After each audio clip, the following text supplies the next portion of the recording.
Hello, everybody. Welcome to NDC DevOps. We'd hoped to be doing this in person, but for reasons I think you can probably understand, we've taken some different decisions about how we're running the event.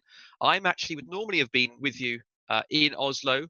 I was planning to actually do this from Oslo, even though you were going to be at home. But in the end, I took the decision to head home myself, just in case there was any interruptions with flights. So in advance, I do want to apologize if there's any odd audio artifacts. Normally I go to a proper rented studio for things like this, but wasn't able to get that working at short notice. I won't explain the kind of Rube Goldberg-esque setup I've got going on here at home to make all of this work, but I'm hoping it all holds together. Literally, some of this setup is held together with sticky tape, but we adapt and we survive. Today we're going to be talking, well, I'm going to be talking about the challenges of navigating the world of private cloud, and maybe why the idea of you having your own private cloud might not be the best idea in the world. We are going to be taking questions as well. So if you want to go over to Slido, you can use this code here. So that's hashtag Y860. And that's going to allow you to ask me questions of the system. I've got those questions up online. And so I'm planning to talk for about 40 minutes and then have plenty of time afterwards for Q&A with all of you. And I'm actually very happy to carry on that Q&A via Twitter afterwards. We're going to be having a sort of a virtual online conference today. That means we can't bump into people and have conversations in the hallway track and things like that. So it may well be that I'll take that conversation, if you want to ask me things, onto Twitter afterwards. And we're just going to see how this all works. So thank you once again for coming along. For those of you who don't know much about me, that's okay. I'm not offended. My name's Sam Newman. I run my own company. We do training, advisory, and consultancy services. I was actually just doing a 2-day training course on microservices with some of the people who came to the conference. Some of you might be on the line today, so in which case, hello again. We did that in a sort of a hybrid way. We had some people in the room with me doing the class. We had some people as well actually at home, and it sort of worked. I think we're getting better at that. Many years ago, I wrote a book called Building Microservices. It was actually released in 2015. And I've just had a new book released called Monolith to Microservices, which is all about how you take an existing monolithic architecture and move that in an incremental fashion over to a microservice architecture. Loads of patterns in there. If you think microservices might be right for you, there's lots of concrete patterns to help you make that happen, if that makes sense. But also there's a lot of advice in there if you're not sure whether or not microservices are the right way forward. I'm very much of the opinion that they're not the right for everybody, and there's a lot of content in there to help you understand, should I even be doing this? But that's not actually what we're going to talk about today. What we're actually going to be talking about today is the cloud and the private cloud, and the public cloud and the private cloud, and all of these amazing tools that we now have access to have actually made architectures like microservices much easier to deal with. But there is this idea that everybody's moving to the public cloud and that's where everyone is. But actually, if you look at the data, that sort of trend towards people rushing to use services like Azure and AWS has sort of stalled. So I keep an eye on the data of these things because I don't have much else to do with my life. So I often look at the data from a company called IDC, and they track the proportion of spend across IT operations, and they break that down based on how much money gets spent on what they call traditional data center stuff. So this is like you're buying your servers and kind of old-fashioned style operations infrastructure. Then the spend on private cloud, which is increasingly going on things like running OpenShift clusters and things like that. And then the spend on public cloud. And what's been really interesting is, although you see that sort of public cloud spend increasing year on year, it has actually stalled. If you look at the actual proportion of spend, which is kind of on-premise, so that's both your private cloud and your traditional sort of ops IT spend, that still represents 70% of all IT spend on infrastructure is actually on-premise spend. So although you might have this view that everyone's on public cloud, turns out that's not the case. The other thing is that has sort of flatlined. If you look at the numbers for that sort of 70% mark, more or less, for 2018, was also sort of flat into 2019. And so this trend towards public cloud actually seems to be slowing, which is kind of odd. So we've got this situation where the proportion of IT spend on the public cloud is increasing. So we're actually, although it's increasing slowly, but the overall market is actually growing. So what I mean by that is year on year, we're spending more money in total on infrastructure. So the total market is going up, but the proportion of public cloud is sort of flat. So it kind of actually means that we're spending more money year on year on private infrastructure. So even if there's a little bit of an erosion of the proportion of that market, we're spending more money every single year. So actually, people are buying more machines. People are running more machines on premise. So that's kind of a weird thing to think about. You see all this great hype about, Azure and AWS and Google Cloud and Ali Cloud and all these other things, but people are still buying lots and lots and lots of hardware and spending lots on private data centers.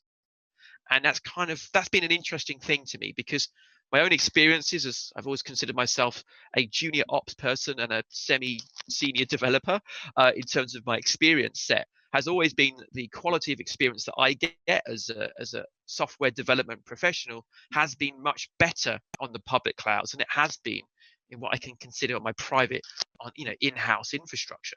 So I'm really interested as to what's been going on. What happened? Why has we had this stalling effect?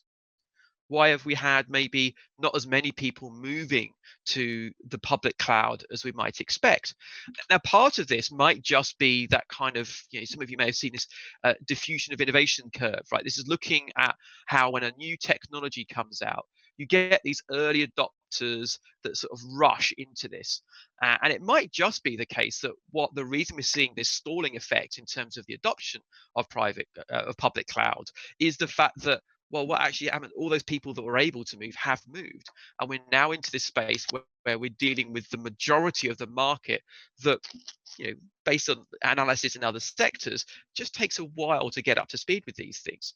It's almost like the people that can move easily have already moved easily. And the people that haven't considered moving to the public cloud might have some real structural issues around this. This could be maybe there are local constraints, maybe there are situations with their industry.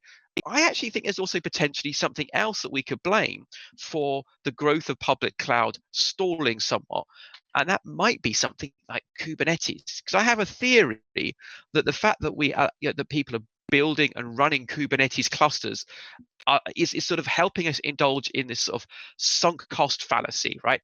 Too many of us are indulging in this sort of sunk cost fallacy that we can have our own private cloud and that private cloud is going to be fantastic. And we've been doing this for years and it doesn't seem to be stopping. And now we think, oh, Kubernetes will solve all of my problems. And I too can have a private cloud experience that's just as good as if I was running directly on Azure or directly on AWS. So why do we even talk about cloud? Why is cloud really important? I'm hoping that some of you may have read this report. This is the State of DevOps report from 2019. This actually was sort of originally created by the DevOps Research Agency, and they've been looking at doing research into the efficacy of various different software development practices. So going back years, so they sort of survey hundreds of companies, thousands of companies all around the world. And they look at the delivery practices, the software development practices, everything from what technology do you use to what branching strategies you use, systems architecture, development processes, code reviews. And they look at how strongly correlated those practices are to those teams which are high performing teams. So one of the things they found as part of this research in the 2019 edition of this report, which actually also tallies with the things they found in the 2018 report, is that cloud is still a huge differentiator for high performing teams. So high and what they call elite performing teams are 24 times more likely to be making use of a cloud platform.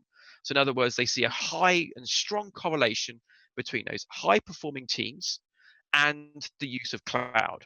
And for them, a high performing team is teams with the ability to ship software very quickly with very low failure rates, but also they look at track other factors for high performing teams like morale and sort of business effectiveness as well. So the report showed that the high performing teams are 24 times more likely than low performers. And this is the next bit that's kind of very specific to execute on all 5 capabilities of cloud computing. And this is where things get a bit interesting. Because of course you might read this and say, hang on, this is all about public cloud versus private cloud. That's what this talk's about. And I'm going to just give away the end conclusion at the beginning. I think you're probably much better off with a public cloud than a private cloud in general. But there's nothing here on the State of DevOps report that says you have to use a public cloud or that you have to use a private cloud. They talk about cloud computing more generally. So they don't say you had to use public cloud in this report. So coming back to what they said, the high performing teams are 24 times more likely than low performers to execute on all 5 capabilities of cloud computing. So what are these 5 capabilities of cloud computing? Because I think this is often where people get a bit confused about what cloud means. Now, these 5 capabilities of cloud computing are basically defined by an organization called NIST in the US, and they sort of come up with these 5 categories and say, if you've got a platform that gives you these 5 capacities, so these 5 capabilities, then you have a cloud. The very first thing that we get as one of the first of these 5 sort of concepts or 5 capabilities of cloud is the fact that you have on-demand self-service. Okay, so on-demand self-service. So what they go on to say is a consumer, that might be you as a developer or an operations person, a consumer can unilaterally provision computing capabilities such as server time, network storage as needed automatically without requiring human interaction with each services provider. So basically here, if you need something, you go to the cloud and say, I want that thing, and you get it without having to check in with anybody else. An awful lot of private cloud infrastructure that I've worked with does not have this capability. You have to raise tickets still to get things done. You have to ask permission around getting these things done. What you want, this is the really important part of any cloud experience, is on-demand self-service. So think about your own private cloud experiences. If you're running a private cloud at home, not at home, that's a bad idea. I actually kind of do. I suppose I've got a Kubernetes cluster under my table. But if you're in your office, can you do this? Can you spin up machines when you need to without having to check in with people? Or do you have some kind of ticketing process in place? Now, to be fair, this isn't a private cloud issue necessarily, but the public cloud, almost by definition, is built to embrace this idea and embody this idea. And to some extent, this is the most important idea that public cloud has brought to us. But even then, you can misuse the public cloud. I was spending some time with a price sort of a price comparison company based in Europe, and I was chatting to their CIO, and the CIO says, "Yeah, we're using AWS, and it's working out really well for us." And I was confused by this because I spoke to the developers, and the developers have been saying it will be great when we can use a cloud provider. And I said, well, how does the CIO say we're using the cloud and the developers say we're not using the cloud? It turns out that everything they're running was actually on AWS, but the developers didn't know that, because to spin up a machine on AWS, they literally had to raise a ticket, send a ticket over to Jira. An operations person would see that ticket. They'd then go over to the AWS console and click some buttons to give them a machine. So this is just like a complete facepalm moment, right? Because you've taken a platform that gives you the ability to do self-service without human interaction, and you'd basically hamstrung that whole platform by pasting these layers and these barriers in the face of it. And it's like you've gone to all the effort to bring this into your organization and then put more money and effort into denying yourself the ability to take advantage of this platform. So I had to be quite polite about the whole thing, but this is kind of crazy, right? If you have to write a ticket to spin up a VM, you don't have a cloud platform. You might have virtualization, but you don't have a cloud. So on-demand self-service is important. What's next? Broad network access. This one's a little bit harder to understand, but this basically means you can access the resource from a broad array of different devices. So you can access these cloud access by mobile devices and different, untethered devices and something like this. This is sort of a bit of a softer one. And actually, to be fair, a lot of private clouds don't have an issue with this. More of the issue here is about gaining access to corporate networks for different devices. But many organizations have sort of moved away away from this perimeter-based network security model to more, security on the device. And a lot of organizations are being a lot more flexible about sort of BYOD policies, working from tablets and the thing. So this actually is improving. The next big thing in this definition of what the cloud should give you is another biggie where a lot of private clouds fall down, and that's this idea of resource pooling. So this is fundamentally a multi-tenanted approach where you can pool resources across multiple different users of the cloud platform. So here's a definition. The provider's computing resources are pooled to serve multiple consumers using a multi-tenanted model, with different physical and virtual resources dynamically assigned and reassigned according to customer demand. It's all quite wordy. What it basically means is you've got a whole pool of computing resources, and those things get dynamically moved where they need to be used. As someone says, I want something, you allocate the resources to that person so they can gain access to it. So this tends to mean that to get the most benefit out of cloud, you're pooling all of your resources together. This is where clouds will be most efficient. This is how companies like AWS and Azure make a lot of money out of the cloud, because they get to reuse resources across different consumers. I can't tell you how many times I've gone into an organization to find out they don't have just one private cloud, they have multiple. Each division has their own private cloud. And what that basically means is you're limiting resource pooling within those little fiefdoms that operate within those organizations. Very few organizations, large scale enterprises that have a private cloud actually really do resource pooling. They tend to just have limited silos here and there. What that means is you're not getting the benefit of having the additional computing resources at your disposal. It also means you tend to have much lower utilization because you're not really getting the most out of the computing resources you've got. So low utilization means you've bought a machine, but you're only using half of it or 20% of it, and there's all that excess capacity that's not being used. If you pool those resources, you get much more efficient usage of those computing resources. If you're having poor utilization of your computing resources, it basically means you're spending a lot more money than you need to. So this sort of hits you in two ways. If you're not doing proper resource pooling, it means you have fewer computing resources available to you when you need them, but it also means you're spending more money on them than you need to, because you've got loads of unused capacity that you can't make access to, which is a bit rubbish, really. So this is sort of another interesting thing when it comes to something like Kubernetes, because a lot of people are now implementing Kubernetes. They're sort of implementing Kubernetes on premise to give them a private cloud. And here's something that's quite interesting. Kubernetes isn't actually designed for multi-tenancy. And I mean that quite specifically. So Kubernetes will quite happily let you run, say, different services on that same Kubernetes cluster, but it isn't designed to allow sort of quite different use cases on top of that in terms of management and ownership of that cluster.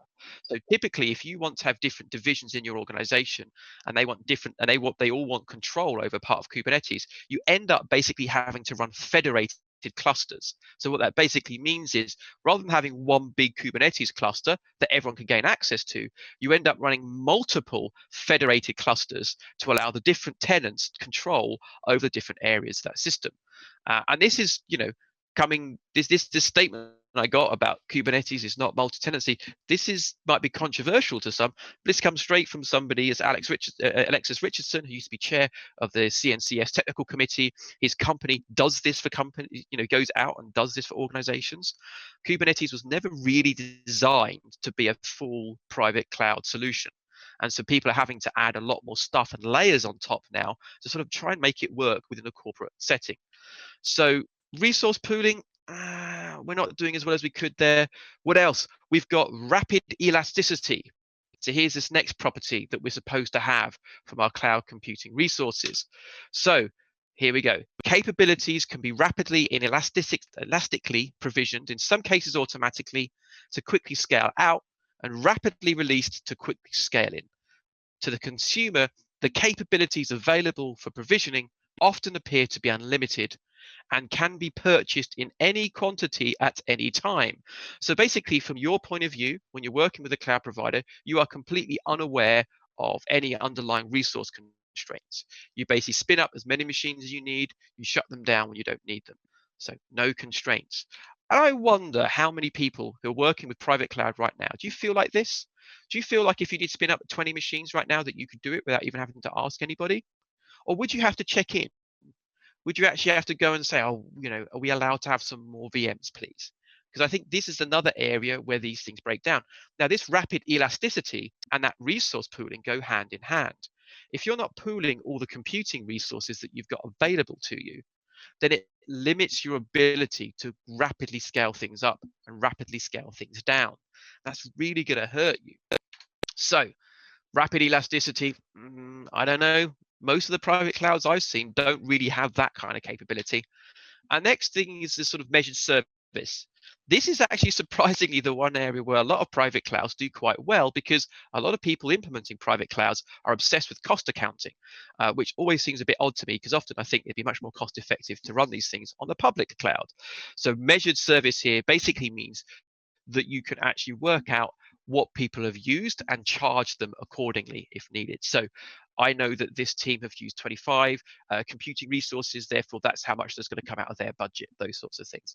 And this is one area where there has a bunch of work has been done, because you've got to keep the bean counters happy, even if the technology isn't as good as it might be when it comes to actually using the stuff you then get as part of this measured service. So I think so many of the private clouds that we see aren't really worth the name, because they don't actually deliver on those 5 key capabilities. They fail sometimes on, they fail a lot on things like multi-tenancy. They fail a lot on resource pooling. People implement these things and then put barriers in the place. And sometimes the issue is not so much the technology that we're using to implement our private cloud. It's actually the processes that we put around the use of the private cloud. We take technology, which could be quite empowering, and then we hamstring it with arbitrary internal procedures that may actually be based more on how we used to do things 10, 20, or 30 years ago. I saw this other interesting bit of research done by Gartner, and I'm quite happy to cherry pick reports and statistics that back up my own internal biases, and this is no different. So there's actually research done at a Gartner data center conference. So this is already people that were willingly going to a Gartner data center conference, right? So these are people that are just probably fall squarely in the realm of traditional IT ops management people, right? So they're going to this conference to talk about data centers, and basically the attendees at this conference, who are often fairly senior level sort of CIOs and heads of ops and heads of infrastructure, 95% of them said we've got problems with our private cloud, like 95%. So very few of them are actually happy with what they've actually managed to deliver in terms of that private cloud experience. And the really interesting thing is one of the biggest reasons given for why the private clouds haven't worked for them, and again, this is often coming from more traditional IT ops people, is that they were focusing on the wrong thing with their private cloud setup. They were actually focusing way too much on cost savings and not enough on kind of what's broadly defined as agility. So they're obsessed with the cost accounting side of private clouds, which is, as I said, something that often the feature sets are pretty good on from these private cloud vendors, but they weren't focused on actually getting people and getting teams to sort of use this in a way to help them be more effective and more efficient in delivering software. They weren't focused enough in the speed of movement. They weren't focusing enough on agility. And what they said is we weren't changing our operational models. So people are taking old-fashioned operational models that make sense when you're dealing with physical infrastructure or sort of manually virtualized infrastructure, but they weren't shifting that into the new world. Or they were doing things like having very fixed funding models. So rather than allowing teams to sort of pay on demand, people were having to say upfront 12 months in advance what their funding models were going to be for using their own private cloud. And that's just really problematic. And here's another thing really that's I think often gets overlooked. We obsess sometimes on the technical capabilities of the public cloud and all the cool features, like I'm obsessed with Azure durable functions. I think they're amazing. You get other people talking about how great things are, like BigQuery and stuff on Google. Oh, it's amazing tech, but actually one of the most fundamental things that public cloud has done for us is to shift us into new ways of working. This fundamental, reduction in barriers to us provisioning the infrastructure and the services that we need, allowing a true self-service model, has fundamentally shifted the ways of working for many people. But with private cloud, it lets us really say, oh, okay, we're going to pretend to embrace this new technology, but we're actually going to stick to all of our old working practices. And it's sort of, it's like we're paying the cost of implementing these private clouds, but we're not getting any of the benefit, right? You are not going to save money with a private cloud. You're going to spend more money in the short term. And if you're not then also going to get the benefit for that investment, then you're doubly damned in a way. And the thing is, if you use public cloud well, you get these promises of on demand. You get these benefits of resource pooling. Yes, you can hamstring that again if you want to by placing barriers into place. But those organizations that use the public cloud well, they remove barriers. They trust and empower their teams. They say, this is your account. Use it how you see fit. And that's where you get the best out of these systems. And look, there are other reasons why public cloud is cool, right? Aside from the fact that it's something which gives you this sort of really does embrace this idea of sort of self-service management, and it helps shift us into a different way of working. Fundamentally, the public cloud has way more features than your private cloud does, and I say that with a high degree of confidence. So let's just take a look at one set of features released by AWS. So this was just 1 week's worth of features released by AWS. This is actually, I took this from I think this is 1 week in September last year. And these are all fairly major feature announcements. So these are things like rolling out a feature to a brand new region, sort of features, brand new products coming out of beta. These are major product announcements. This is just 1 week's worth of product announcements. And by the way, that wasn't happening during reInvent. That was actually a few weeks before reInvent. You can actually go to the AWS's page for all of its new features and product announcements. And here we go. Just go to aws.amazon.com/new. And you can take a look at all the product announcements that were made just in 2019 alone. And there were 1,845 product announcements around different features of AWS. Now, some people would criticize Amazon as saying it's too many features, it's too complicated, there's too much stuff. Maybe that's going to feel like too much for you to get your head around. You don't need to use all of these products, of course. But this is the pace of change. And when you're setting up your private cloud and you're running your little Kubernetes cluster and thinking, oh, aren't we great? You are going to constantly be comparing yourselves to what the public cloud offers, and they are going to outstrip you in terms of the features and the products offerings that they have. I mean, AWS is obviously an extreme example because this is how they work. They put lots of product out there, but you are not going to be able to deliver more features to your developers than AWS or Microsoft or Google are to the people using their public cloud providers, because that's their job. And what you're going to be doing is playing catch up. You're going to see your developers would like to take advantage of, talk about cloud functions. Why can't I do cloud functions on my private cloud? And yes, you're starting to see some solutions finally deliver something like a Lambda-like or cloud function-like capability on premise, but they're lagging years behind what AWS and Azure already have in this regard. Public clouds also, let's be honest, they're going to have a better security story than you are. These platforms are secure by default. You actually they take this stuff very, very seriously. They also handle a lot of sort of the management and overhead around protecting their infrastructure, and they do that on a scale which you can't even imagine, right? And they're better at it than we are. Think about what happens when you run your own private cloud stack, okay? You've got the underlying hardware that you install and manage. On top of that underlying hardware, you've got an operating system that sits on top of that operating system. You're running some kind of hypervisor-based system. So this would be something like VMware, for example, or vSphere. So this is like a virtualization layer that allows us to break that underlying hardware up into little pieces. So on top of that, hypervisor, you're running then a virtual machine operating system. Then maybe you're running some kind of container library. So you're running something like Docker. And on top of that, you're running your container operating system. And on top of that, you're running your application. Isn't that great, right? This is a very kind of a standard stack if you're building, say, containerized microservices. And I've simplified this by not putting Kubernetes into the mix. And every single one of these layers, if you're running them yourselves, needs management, it needs monitoring, it needs patching. We even now have to patch our chips, right? We're now in a world where we might see another critical vulnerability on our Intel chips and have to patch all of those things again.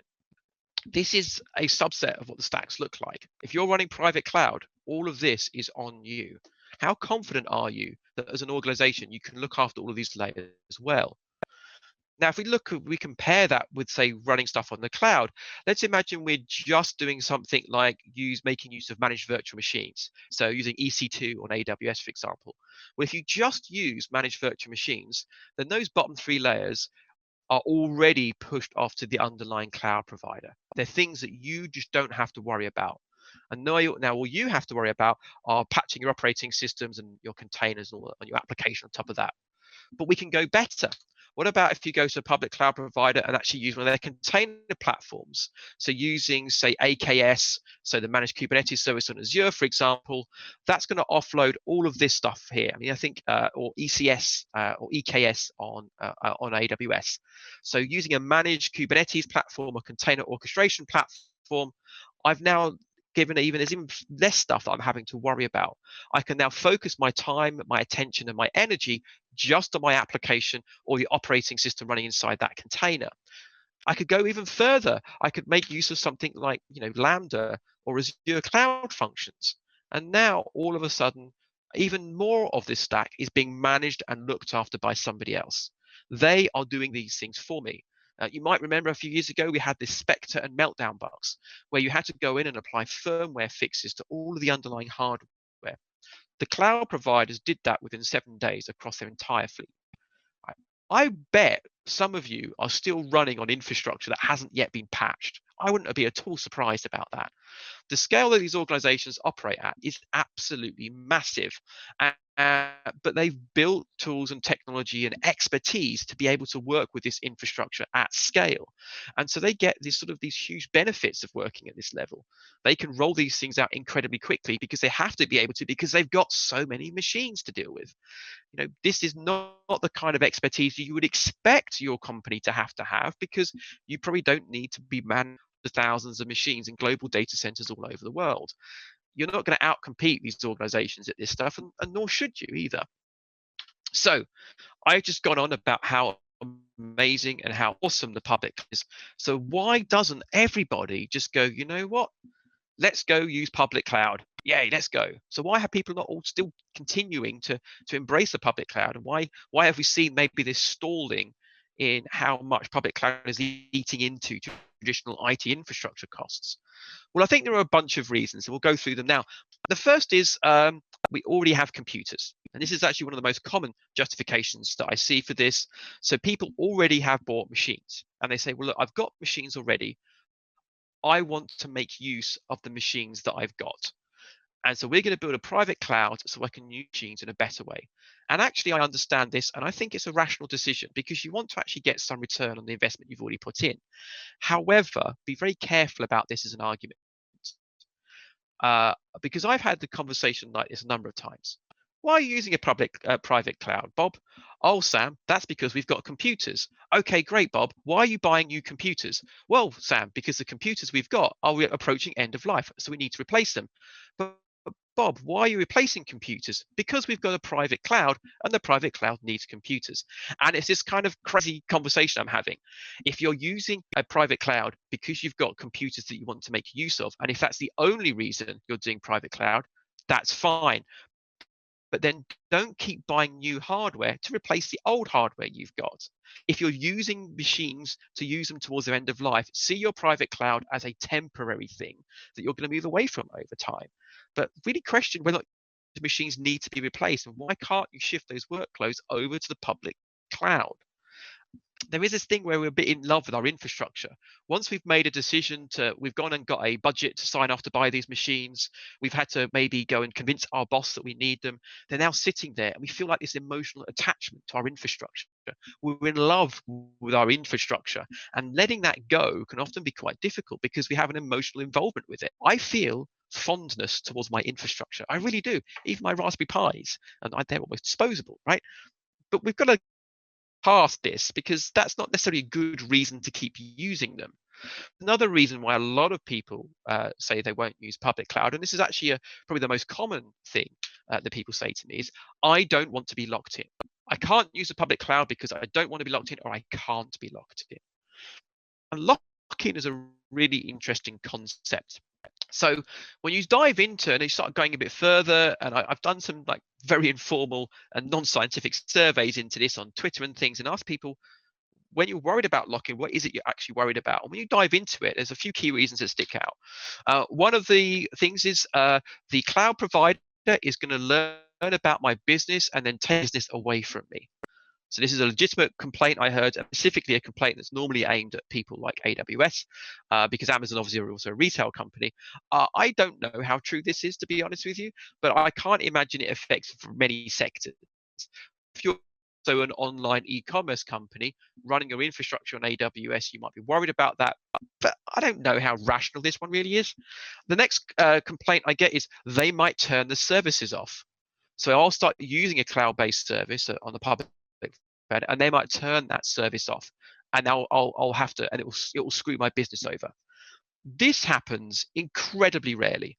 I would say, Google haven't always been great at this, but AWS and Azure are very good at maintaining services and not turning services off. I mean, I can't think of a single time that AWS has ever retired a service, which actually is a bit of a problem because some of the older service offerings they've got aren't actually that good in modern eyes.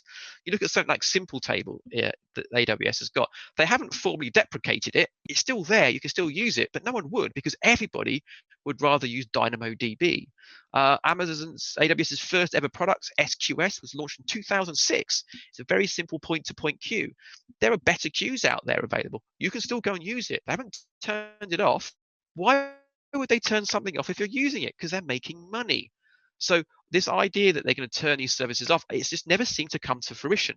I think there is a concern about making use of some of the smaller public cloud providers, that those companies maybe don't have the same financial muscle as the big three, and therefore might be more vulnerable to the company itself going out of business. I think that maybe is rational.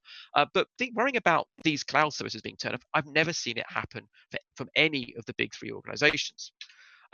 This is another concern. Oh, if I'm all in on our public cloud platform, the prices might go up. Is that true? Do prices go up on the public cloud?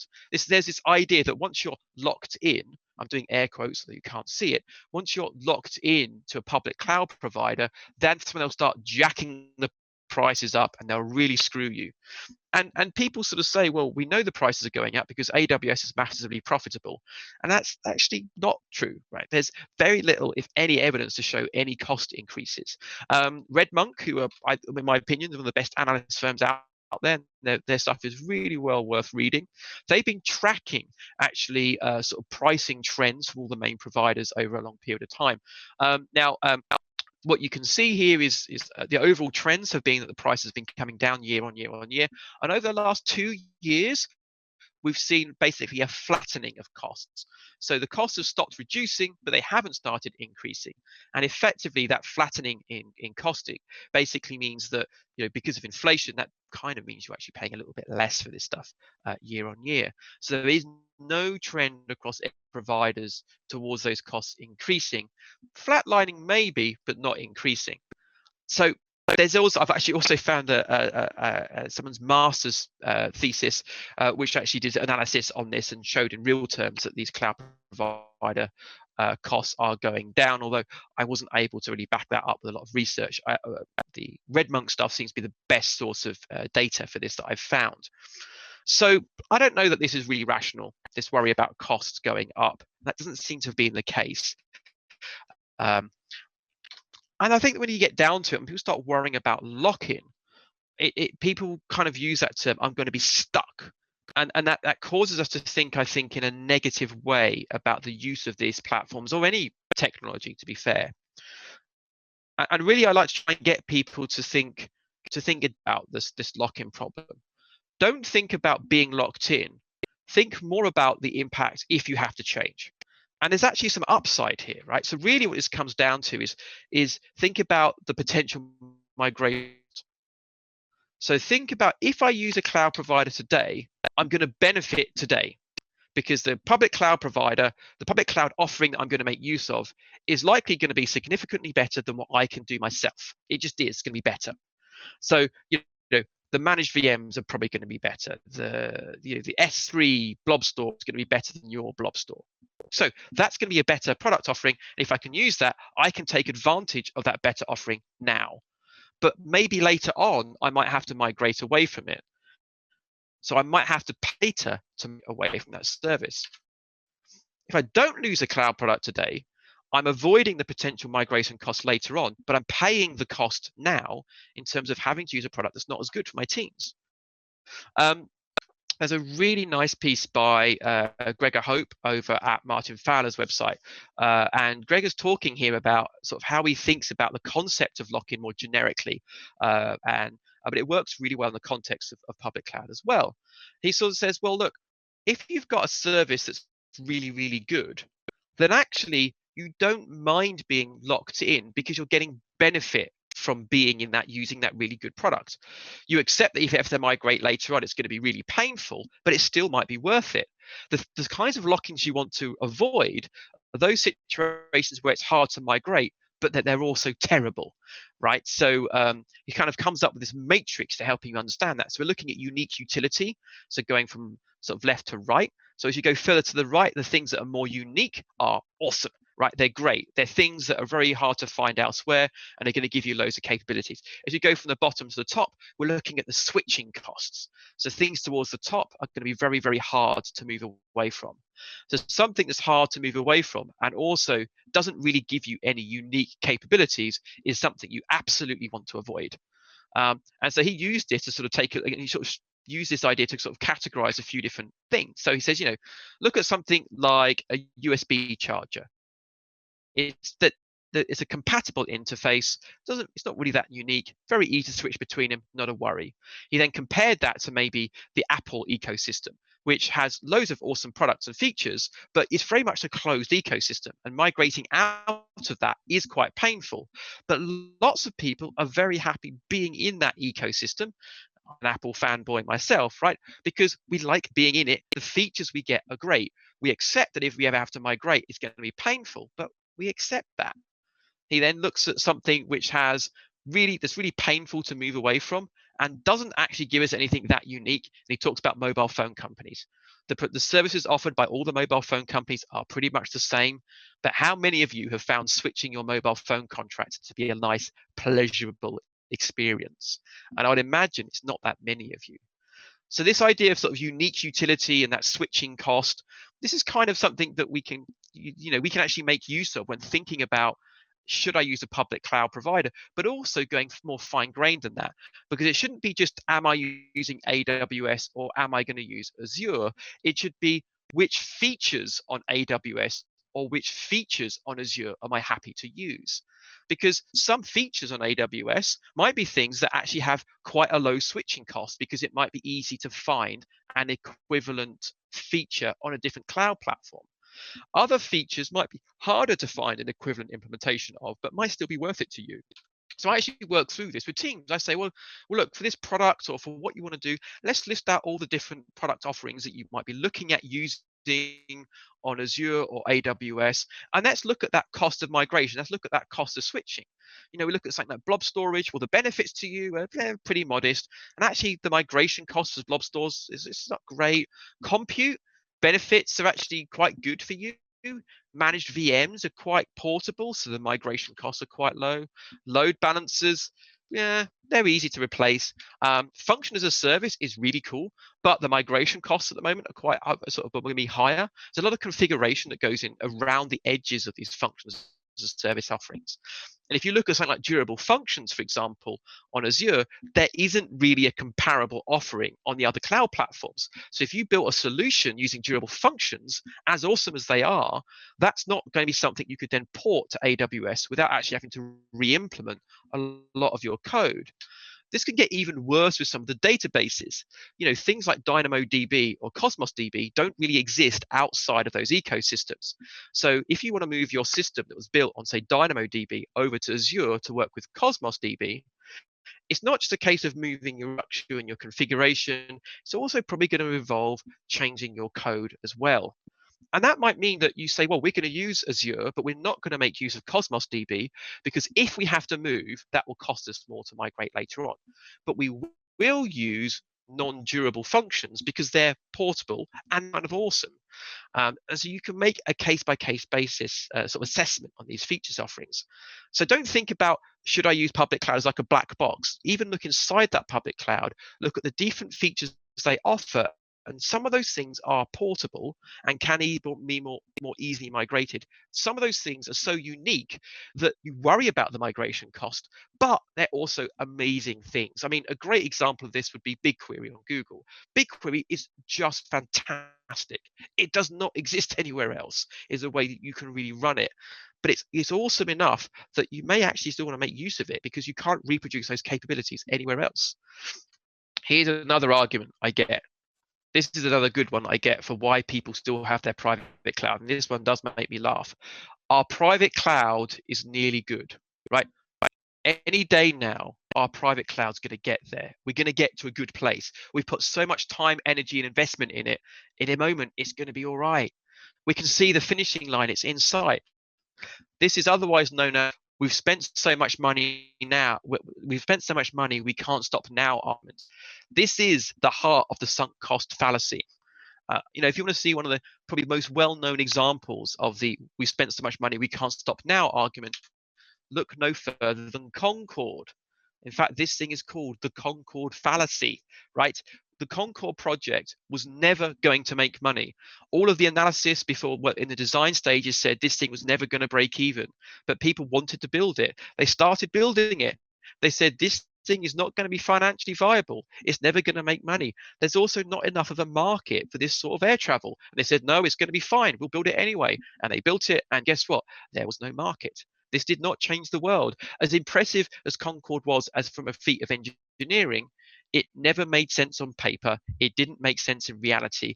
And actually, very little of what we've done, the world does not fly around in supersonic passenger jets. That just has not happened. And then this is the problem, is that we get evidence to show us that what we're doing is wrong, but we can't change our minds because we've already got too much emotional investment in it. And we laud our politicians for not changing their minds. It's seen as a sign of strength that you don't change your decisions. One of Margaret Thatcher's most famous speeches was, "This lady's not for turning. I am not going to change my mind," basically. And this is daft, right? This is idiocy. This is where we've got to, though.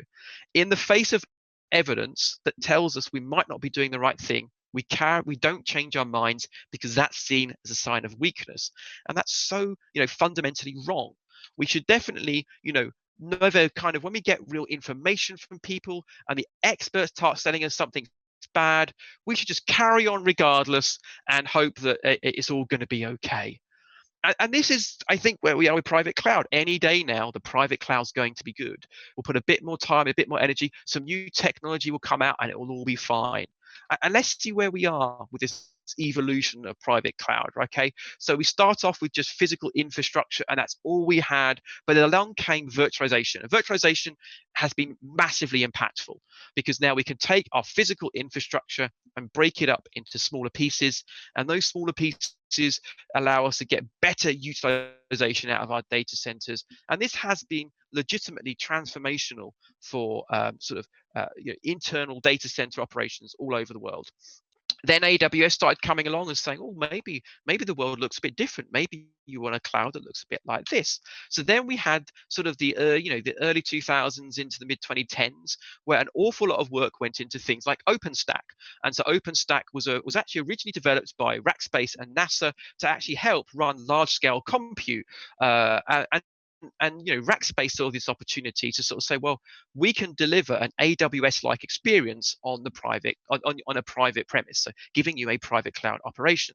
And I have yet to speak to a single operations manager or CIO or CTO that says that they feel that they've got the benefit out of that OpenStack implementation.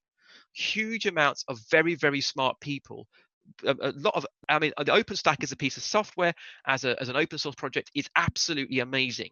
But fundamentally, it was always going to be struggle to deliver on the benefits of what a cloud can be, because the software is only one part of it. If you don't change the behaviors, you don't change the skill sets, and you don't work at the same levels of scale as the public cloud providers do, you're always going to sort of pale by comparison. So OpenStack didn't really work, but it's okay, because now we've got Kubernetes. So now we're all ditching OpenStack and building Kubernetes, or in the case of some of my clients, they're now putting Kubernetes on top of OpenStack, which in turn, of course, is sitting on top of virtualization. And we would like to think that we're getting better, right? That we're slowly evolving, that step by step by step, things are improving and we're getting to a better place. I actually think where we really are from a private cloud point of view with all these new technical innovations is that we're going from kind of one sort of weird bacteria to a slightly more advanced form of bacteria. Now, look, don't get me wrong. There are some good reasons why you might want to use a private cloud offerings. You want your data in country. I totally understand that. I've worked with some government agencies, actually some government agencies in Norway, who have tight requirements about making sure the data and the processing stays in country. Some of those are now looking at Azure, because Azure's obviously has launched in Norway on premise. And in some countries, you don't have a public cloud presence, so you need to stick with a local provider. But I totally understand those restrictions if that's you. Some people are worried about the impact of the US Patriot Act, and certainly in countries like Germany, who are very aware of sort of privacy concerns, are a lot more sensitive to this stuff. So there's geopolitical elements here as well. And actually, the US Patriot Act is a bit of a concern. So I'll leave that to you to read into around these sorts of things. Although there are ways to design your applications to sidestep some of the things that this means. Maybe you're doing something incredibly specialized. The people at the Wellcome Trust here in the UK who are sequencing genomes, for example, basically buy incredibly specialized hardware to allow them to do the kind of work they're doing. I suspect you're not doing that kind of work. Or maybe you're worried about monopolies. And this is a concern, right? Because if we look at things with the public cloud vendors, a very large amount of the public cloud market is actually owned by a very, very small number of providers.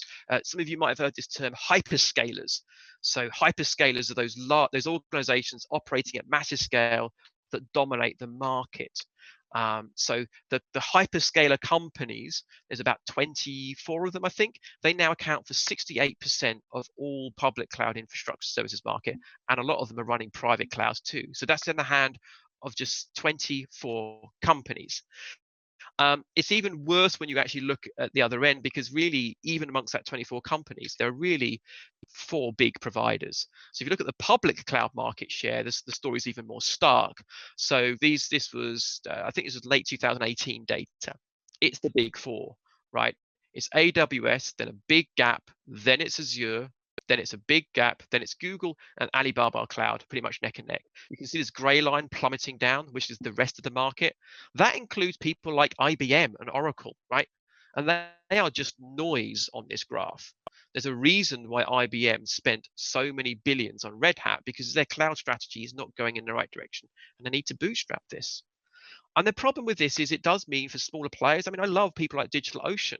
They offer some great public cloud features that are so developer friendly. The issue is that they're so much behind the times in a way, because they can't compete in feature set. I mean, DigitalOcean have only just launched, for example, late last year, the ability for you to run your own managed database. It's something that AWS has had since 2008. So I do worry about these small providers in the world of these monopolies. Really, what I want you to take on board here is this idea that I think you've got to really validate whether or not you should be using your own infrastructure. You've got this stuff, sure, but do you have to have it? Do you really need a private cloud, or will you just cling on to a private cloud because you sort of can't see another way forward? There's a great article by Stephen O'Grady at Redmonk. He said there are legions of IT staffers that will be protecting what they believe is their livelihood, the private infrastructure at all costs. Unless technical leadership is willing to wage total war on its own infrastructure, then private infrastructure will continue to be a thing. People define themselves in terms of their job. And my job right now is to look after this private machine. I can't see a future in which I'm not doing that. And therefore, whether you realize it or not, you potentially might be a barrier to this world changing. If you're an ops manager right now, you're looking after private infrastructure, you have some amazing skills that are incredibly valuable. And that private infrastructure isn't going to vanish overnight, but those skills can be just as effective in terms of learning to work and manage public infrastructure. And if you're making more use of public cloud, broadening your skill set, you're going to find you'll be even more valuable to your company and your colleagues. And it will give you a good, there's no reason why you can't balance these forces. So look, in summary, I think that most people are likely better off making use of a public cloud provider. And a lot of the concerns I see around public cloud adoption are kind of unfounded when you get down to it. Costs aren't going up, services aren't getting shut down. And I think the thinking about lock-in is really paralyzing us. Don't let your sunk cost fallacy hold you back. Just because you spent 10 million on the private cloud, if the private cloud hasn't worked, don't keep throwing good money after bad. And really, when you're thinking about lock-in and which cloud platforms you're going to adopt, you can balance your risks by being smart. Make smart strategic decisions about which cloud offerings you're going to use. But the idea that you're going to do nothing because you might be locked in, that's just going to close you off, and you're going to end up being out-competed by your competitors that are more open to using some of this stuff. I've got loads more information over at my website. We've got a few minutes left for questions. I know I've gone a bit long, so I do apologize for that. But I hope some of you have been asking questions over at Slido, and I'm just actually going to go take a look at that now. Okay, so I'm just taking a look. So we've had a question in here from Harold, which is, what sort of metrics would you recommend using for ITIL in regards of a cloud service? As a developer, I have huge problems explaining why I need agile services. So I'm not going to talk specifically to ITIL because I don't know ITIL well enough to be able to talk to the kinds of things that ITIL practitioners care about. I do know an awful lot of what ITIL is about quality of service and auditability and traceability. And actually, one thing I would say there is that the public cloud systems are significantly better than your private infrastructure. You can apply tight controls to every single cloud service. You can audit what every single person does. You can have full traceability of those things. The other thing I would say is that public cloud offerings are all entirely automatable. All the cloud services have very, very good APIs that allows you to write code to do automation. That code can also be version controlled and tracked. In practice, when I'm working with auditors and stuff in the past around cloud stuff, when they start seeing what the public cloud can actually do and provide to you, they're actually really impressed. But it does take, it does mean that you have to engage with those people. Often what happens is you get your ITIL sign off by doing certain practices, and it was such a painful process that you never actually want to change your practices again. So I can't speak directly to ITIL. The other thing is I have huge problems explaining why I need agile services. For me, this is about that self-service management. So I would actually, there's a very low level thing you can start doing, is just start tracking your time. How much time did you spend configuring machine? How long did you have to wait to get a box? And then maybe say, well, I spent 15 hours doing nothing but managing all these things or waiting for people to do stuff for me. Oh, look, I've clicked a button. I've got a machine on AWS. So maybe doing something like tracking your time and tracking the wasted energy that you have as a team across a period of a few weeks, and then doing a demo for people internally. And the thing is, you're not going to say we're going to move everything to the public cloud overnight necessarily. But one of the things you can start to say, okay, we won't move productions. So there are ways of chipping away at this problem. Okay, so we are at time. Thank you so much. If you've got any questions for me, do go over to you can find my contact details at my website, or you can hit me up at Twitter, Newman.